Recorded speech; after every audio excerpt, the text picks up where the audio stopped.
Premià de Dalt s'apunta a la sostenibilitat en el reg de l'espai públic amb un innovador sistema de telegestió que permet el control, via internet, de tots els elements hidràulics de la xarxa de regs per jardineria pública. L'actuació permet un estalvi econòmic en els consums i alhora un estalvi mediambiental important. Aquest innovador sistema permet la lectura remota dels comptadors d'aigua i el tall automàtic de les electrovàlvules de seguretat en cas de sobreconsums, fuites o trencaments. L'aposta per la telegestió es fa sense obres ni cablejats i amb un cost molt reduït. Es monitoritzen els consums i possibles fuites d'aigua i, per tant, ens avancem a situacions meteorològiques d'aiguats, gelades o ventades, evitant així el malbaratament d'un bé tan escàs com és l'aigua. A més, en casos d'onada de fred, el tall d'aigua és immediat evitant possibles relliscades de persones i vehicles i, per tant, accidents.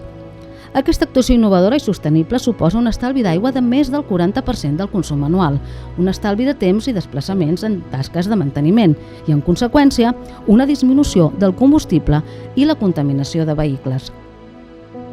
L'aposta per la tecnologia i la innovació en el sistema de reg a l'espai públic i entorn verd és un granet de sorra més que porta Premià de Dalt cap a la lluita contra el canvi climàtic. Canviant els hàbits i portant a terme petites accions, podem aconseguir un impacte més petit del canvi climàtic a les nostres vides, ja que combatre'l és cosa de totes i tots. És hora d'actuar.